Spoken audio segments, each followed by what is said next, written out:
Tired of the everyday routine? Ever dream of a life of romantic adventure? Want to get away from it all?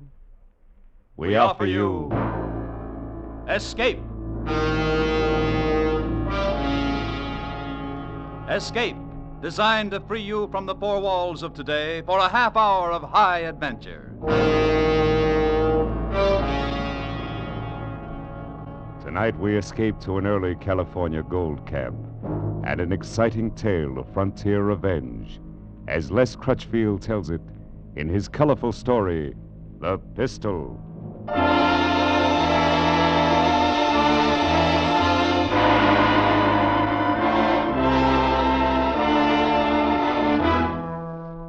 San Francisco Bay was a graveyard that summer, with over 300 deserted windjammers lying at anchor, and the city itself the next step to a ghost town.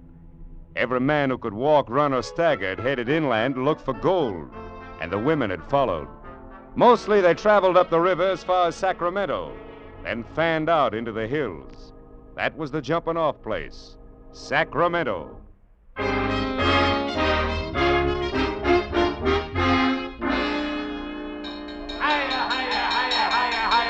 Step right in, boys. Move up close. Everybody sees and everybody gets a chance. Anytime old honest Faraday runs an auction, you know it's on the level. All right now, friends. The pistol I'm holding in my hand here is the first one of its kind ever seen west of the Rockies. The first model of Dr. Samuel Colt's new 44 caliber 6-shooter. The gun that fires 6 times without reloading. Now, who'll open her up with a bid of $250? Did you hear me? $250. Come on, boys. There's plenty of gold on the Sacramento River, but only one Colt 6-shooter. Now, did I hear a bid of, say...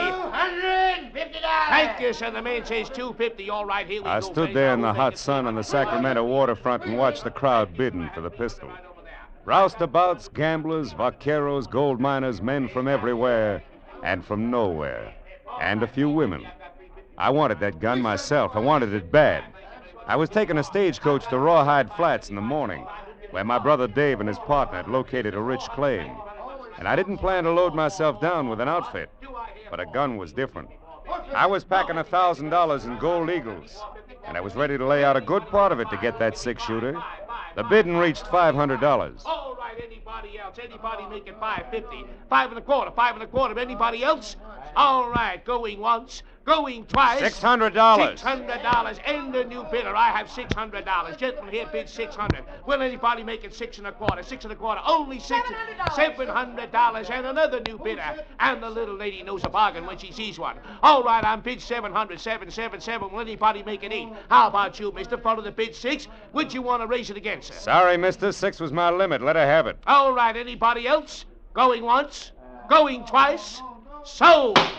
Lady, you bought yourself a gun. Now, friends, if you'll step right over here to the end of the platform, I've got... Could I get through? Pardon me, please. Well, congratulations. What? Oh, you should have kept on bidding. Why? You'd have gone to $1,000 if you had to. Yes, I suppose I would. I guess it just isn't your lucky day. Oh, I don't know. Haven't I just met the prettiest girl in California? Have you? Haven't I? Maybe that's not as lucky as you think.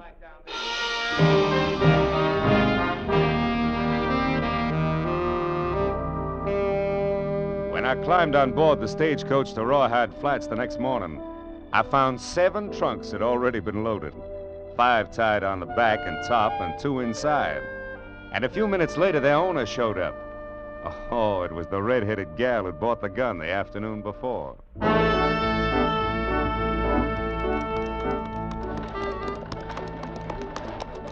It took 5 miles out of Sacramento to break the ice. And after that, well, I learned her name was Teresa Blake. She'd been down to San Francisco to buy some new clothes, and she was on her way back to Rawhide Flats. No, I don't live with my folks. I don't have any folks. I work. Oh? Doing what? I'm a singer at the Brass Nugget Saloon. I see. No wonder you wanted a gun so bad. No, I never have any trouble there. I got the pistol as a present for my boss, Mr. Mallory. $700 makes a pretty expensive present, Miss Blake. He's been good to me. Awfully good. I see. Well, anyway, it's a great gun. In 15 years, every man west of St. Louis will be packing one. Oh, I was going to give you something. I almost forgot. A sort of consolation prize for losing out on the gun. Oh, here it is. Yeah, it looks like a little gold nugget. Brass, not gold. It's to hang on a watch chain. Souvenir of the Brass Nugget Saloon. Of course, you can pretend it's real gold if you like. All right, I will then. I hope that's not what my young brother's doing on the Boston pocket claim of his. I mean, pretending it's real. The Boston Pocket Claim. Uh-huh. You said your name was Storm. That's right. Jonathan Storm. I didn't even recognize it until... Then you're Dave Storm's brother. Yeah. Do you know him? Yes. Yes, Mr. Storm, I wonder if you'd mind if I tried to get some sleep now. I'm really awfully tired.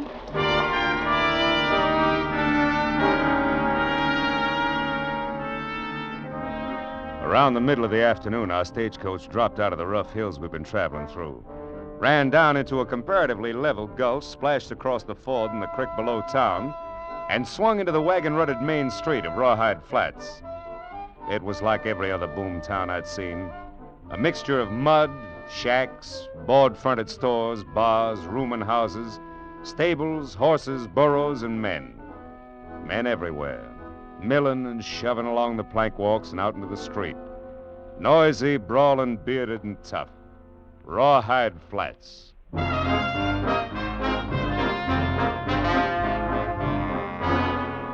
Half hour later, I rented a horse and rode up through the canyon north of town. Both banks of the creek were lined with miners busy with picks and shovels, pans and rockers. All of them breaking their backs, sweating out their hearts for the same reason, gold.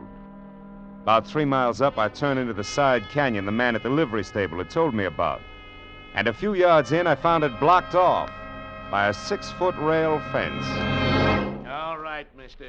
That's far enough. Yeah? Afraid I might jump that fence? Don't get smart. Just turn that horse around and head out the same way you came in. Why? I just got here. Is this the Boston Pocket Claim? That's right. You're as close to it right now as you're gonna be. Go on, get. Now, look, suppose you put that rifle away before it goes off and hurts somebody, huh? And go tell the owner his brother's here. Barton Mallory's got no brother. Now get out. Mallory? The way I heard it, Dave Storm is the owner of this claim. Storm? Are you Storm's brother? That's right. Is he around here? Get out of here, Storm. Boot that horse and ride, do you hear me? This is the last warning you're gonna get. So start riding. All right, mister. I never argue with anybody who's packing a rifle, unless I've got one, too. And maybe the next time I will have. Come on, boy, get up!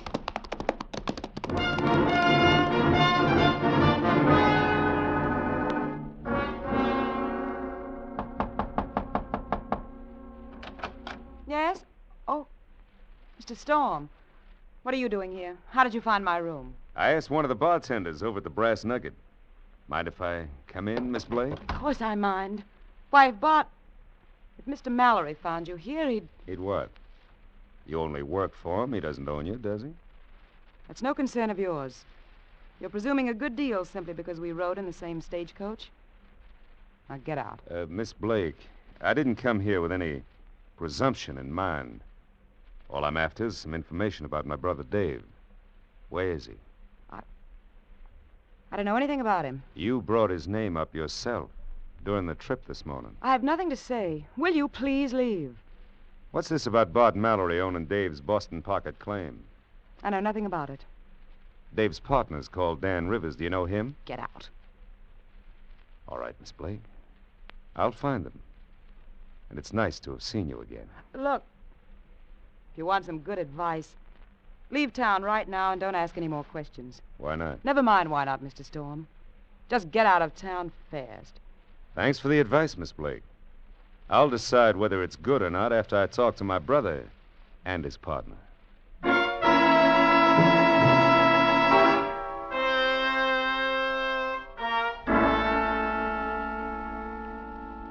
Now, look, Dan, you're Dave's partner, so let's have it straight.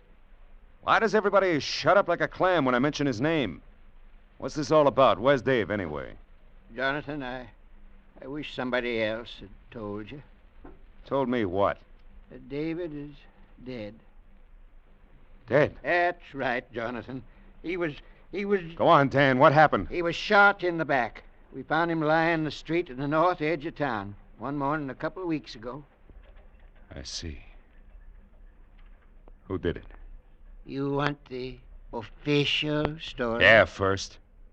They say Dave dropped into the Brass Nugget Saloon late that night and sold the Boston pocket claim to Bart Mallory. Took $12,000 in gold certificates for it. And they say that's how come he was murdered and robbed after he left the Nugget. Has Mallory got a deed, a bill of sale? Yeah, he's got one all right with Dave's name on it. How come Dave could sell the claim out from under you even if he wanted to? I thought the two of you were partners. We were, but we recorded the whole claim in Dave's name. And that way only one of us had to make the trip to Sacramento. All right. That's the official story. Let's have the other one. Dave wouldn't have sold out to Mallory for any amount of money. Mallory had been after him for weeks, but Dave and me both knew we had the best claim in Rawhide Flats. So? Some of his gunslingers bushwhacked Dave. Mallory turned up with his phony deed the next day. And everybody in town knows it, but nobody dares to say so. I suppose it's like every other boom camp. No law here yet, huh? Only what law a man can make for himself. In that case, I guess I better make a little. To fit this Bart Mallory. Maybe you don't know exactly what you're tying into, son. Why, he's got half a dozen or more of the toughest boys in California on his payroll. We'll find out how tough they are. Don't count much on me. I'm an old man. All right, Dan. So they're not the best odds in the world. Can't be helped. You play with the cards you got. Dave used to tell me you were the coldest man he ever seen when it come to trouble. I think maybe he was right. Well, first thing I need's a gun. With odds the way they are, I guess I better have a six-shooter. Pretty out of luck, Jonathan. I've heard of 'em, but you won't find one here in Rawhide. Oh, there's one here, all right. Fella got it just today. Fella named Mallory. Mallory? Now, wait a minute, Now, look, son. Dan. I thought a lot of my brother. And I don't like the way he was killed.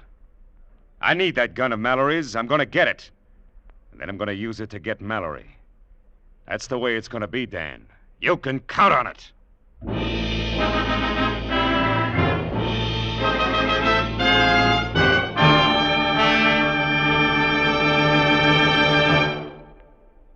In just a moment, we will return you to the second act of Escape. But first, another Wednesday night, Star Night, coming up on CBS again tomorrow. The young fellow who made good on the Bing Crosby show last week will be back again for more songs and fun-making. The young fellow named Al Jolson, who Bing thinks is quite promising. Burns and Allen will be around again with more of their madcap humor, and Groucho Marx will be throwing the ad-libs fast and furiously on You Bet Your Life. And Dr. Christian, the only show in radio where the audience writes the scripts, will be announcing a great new prize contest. They're all heard on most of these same CBS stations. So tune in tomorrow night for Dr. Christian, Groucho Marx, Bing Crosby, and Burns and Allen. And now we return you to Escape.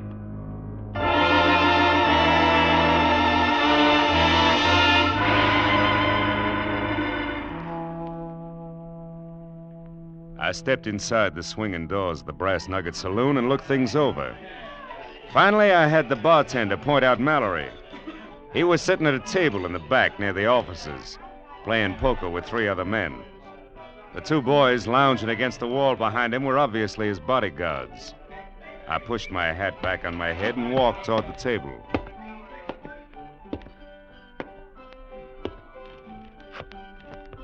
Well, there you are, boys. 4 tens. I guess that ought to do it. Sorry to butt in, but is your name Barton Mallory? Yeah, that's right. Something I can do for you? My name is Storm. Jonathan Storm. This is the one I told you about, boss. You probably knew my brother. Oh, yes, David Storm. Sure. He used to come in here. So I heard. You got anything special in your mind? or Yeah. I need a gun. I understand you got a new six-shooter. I'm sorry, it's not for sale. I didn't say anything about buying it. I'll bet $1,000 against that gun on a cut for high card. What do you say? Sorry, Storm. The gun's out of it. Name something else. No, I want the gun. What's the matter, Mallory? The boys told me you'd bet on anything in the house if the odds were right. Yeah, that's right. I will. But the gun's a gift from a friend. Maybe you figure your luck's about to run out. Would that be it? All right, I'll take the bet. Benny, break out a new deck. Yeah. Well, there's the gun. Let's see your 1,000. Sure. Mind if I shuffle? No, go ahead. Maybe I should have warned you, Mallory. I got a feeling this is my lucky night. I'll take a chance it isn't. By the way, you wouldn't happen to have any idea who shot my brother in the back, would you, Mallory? No, I'm afraid not. The killer hasn't been identified yet. That's too bad. Maybe I'll have to identify him myself. Your cut, Mallory. All right. 10 of clubs, huh? Go ahead, Storm. Jack of diamonds. Thanks for the gun. Oh, it's already loaded, too. Well, I think I'll be... I've been looking all over the place, and I can't find... Oh, Good evening, Miss Blake. how do you do, Mr. Storm? I'm sorry if I'm interrupting. No. I'm glad you came. Gives me an idea. Mallory, how'd you like another chance at my $1,000? What's the bet? High card again. $1,000 against a kiss from Miss Blake. What? Of course, maybe you don't have any say over her, huh? Wait a minute, the bet's on. You want to shuffle again? No. Go ahead, cut. Queen of spades. You'll find that pretty hard to beat. Yeah, I guess you're right. Ace of hearts does it, though. My lucky night, Mallory. Well, Miss Blake, I guess you... Don't you dare. I'm afraid you don't have much choice about it, honey. I won this from your boss. You...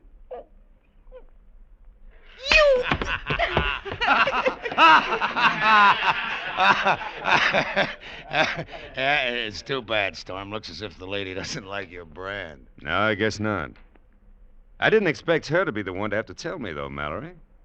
I kind of thought that you might resent that, might want to do something about it. Well, why? That's what she's here for. It's her job. She gets paid to take care of the customers. Why should I worry about a cheap little... What's your talk? Hold it, boys. You're covered. All right, Mallory, you better get up off the floor and call off those dogs of yours. If either one moves, I'll kill him. All right, boys. You can drop it. Storm, it was a pretty bad mistake you just made. I don't forget things. I think maybe this was your last lucky night. I'll make that a bet if you want. All right, boys, come on, let's go. Mallory and his gunman went into the office and didn't come back. Finally, after about an hour, I walked out of the Brass Nugget and bumped square into a middle-aged woman who'd been waiting for me just outside. She said Teresa wanted to see me right away in her room.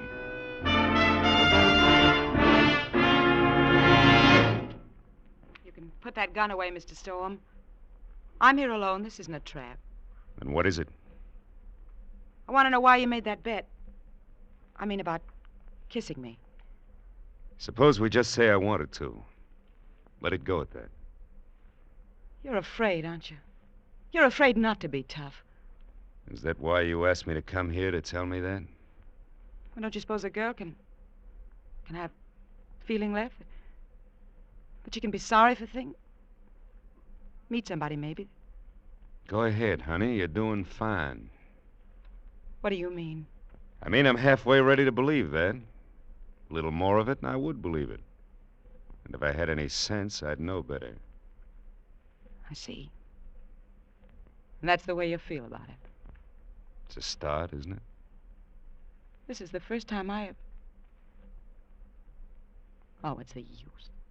Try it You and wouldn't believe find out. Get out. You don't understand anything. Go on. Get out. Get out! Get out!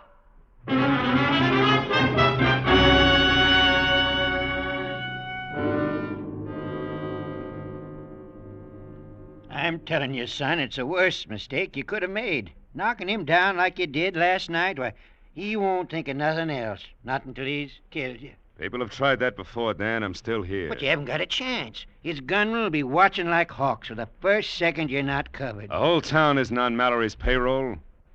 I've got an idea a lot of people around here might like to see him shown up. Provided somebody else called the play.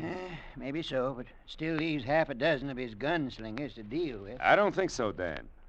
If their boss is knocked over, they'll drift. I've seen hired guns before. Odds are against you, son. Well, I feel lucky. It's worth a chance to get Mallory. Not only for killing Dave, but because of what he's doing to Teresa Blake. Teresa Blake? Yeah, I kind of think she'd be a pretty decent kid if it weren't for him. Yes, Jonathan. That's what your brother Dave thought. What? He was crazy about her, too. Hung around the Brass Nugget every night. She kept leading him on. I guess that fitted in with Mallory's plans. Yeah. I guess it did. I guess it still does. What do you mean, son? Nothing, Dan, when you come right down to it. I guess when a man turns soft, it always starts with his head. I'm sorry, Jonathan. I didn't know you felt that way about her. Oh, it's all right. I'm glad you told me. Glad I found out in time. And now that I have, I think I can use Miss Blake.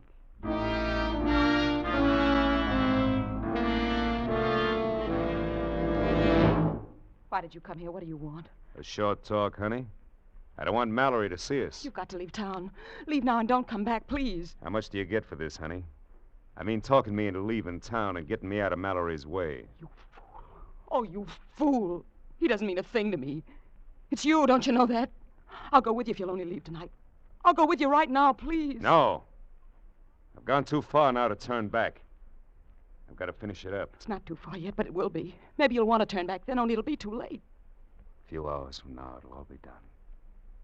And then maybe we can think about some other things. If you still want to. Want to? Of course I'll want to, Johnny. Johnny. Nobody's called me that for a long time. Terry, I want you to do something for me. Anything, Johnny, anything. Do you think you can get that deed to my brother's claim from Mallory's strongbox and give it to me? I think so. Yes, of course I can. He trusts me enough. Yeah, I'll bet he does. How long will it take? Give me an hour. All right. Johnny, would you kiss me first? Sure, Terry. Oh, Johnny. That was better than the one I risked $1,000 for. Nobody could buy that for $1,000. Nobody ever has. Come back here to my room in an hour, Johnny. I'll have the deed.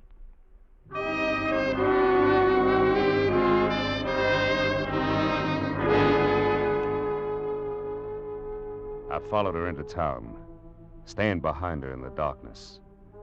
And from the opposite side of the street, I watched her walk into the swinging doors of the Brass Nugget. Then I slipped into the shadows between two tar paper shacks and waited.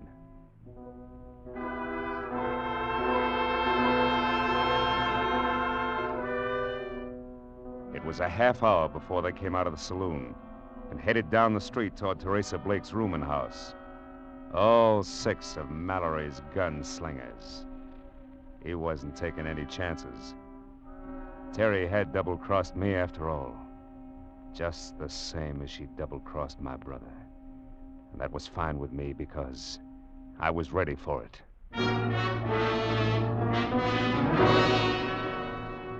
I walked into the Brass Nugget and down the hallway at the far end of the bar. I eased the 6-shooter into my hand and stopped in front of the door to Mallory's office. Come in. Evening, Mallory. Stop. Well, it's quite a surprise. Yeah, I imagine. Keep your hands on the desk. Well, sure, Storm. I don't have a gun anyway. Watch him, Johnny. He's lying. He carries one in his sleeve. You dirty little rat. Well, I didn't see you there in the corner, Miss Blake. Thought you might be down the street waiting to watch the fireworks. They made me tell, Johnny. One of the boys followed me and saw us together. When I came back here, they made me tell. They hit me, look. That must be real painful. Almost as bad as being shot in the back like Dave was. I didn't know what they were planning. I didn't know Bob was going to kill him. Johnny, I swear I didn't. Drop it. Mallory, you got a forged bill of sale there in your strongbox. I want it. Sorry, Storm, you're out of luck. I won't open the box and you can't. What makes you figure you're in a position to argue about it? Why not? Because you've got a gun on me? You wouldn't shoot an unarmed man, Storm. What about that gun in your sleeve? I'm not drawing. I see. All right, Miss Blake, get out of here. Johnny, what are you going I said get out. Don't bother going after the boys. There won't be time. Johnny. Get out! So you won't draw Mallory, huh? You're going to play it safe. I'd be crazy to do anything else. Maybe. The only way out of this room is through the door behind me. I noticed that kerosene lamp has a glass bowl on it. Ought to start a nice fire if I picked it up and smashed it against the wall. Storm! Storm, you fool! What about it, Mallory? My gun's in the holster.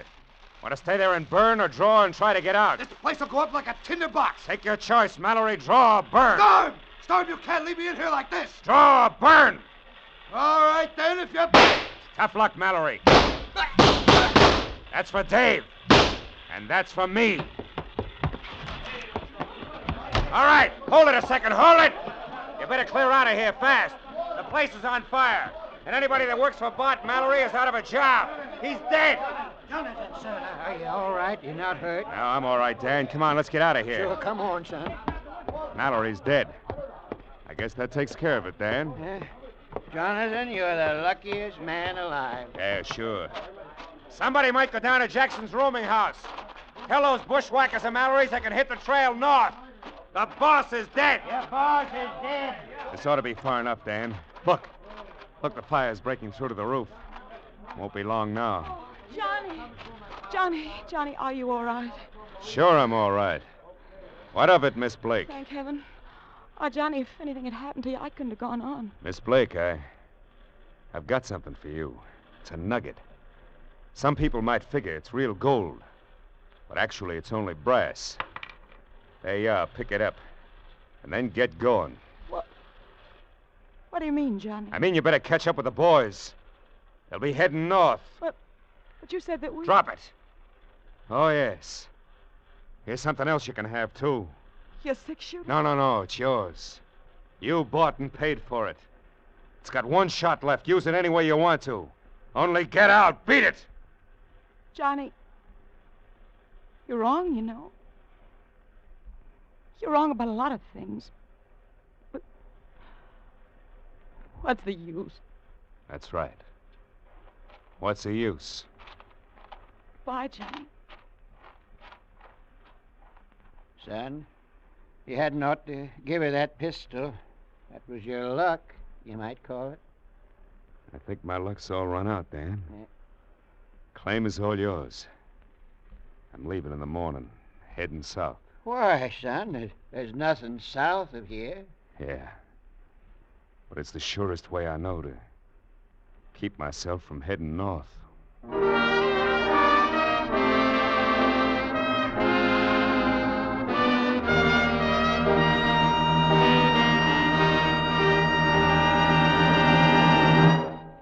Escape is produced and directed by William N. Robeson.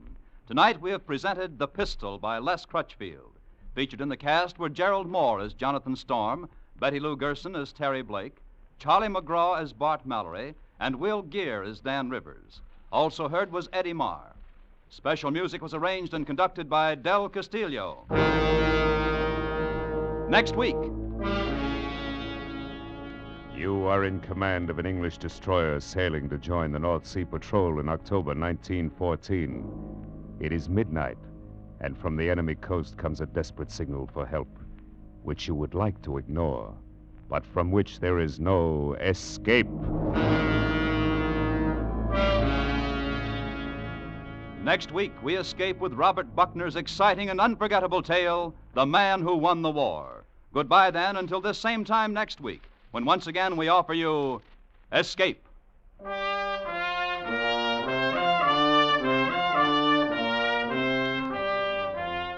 This is CBS, the Columbia Broadcasting System.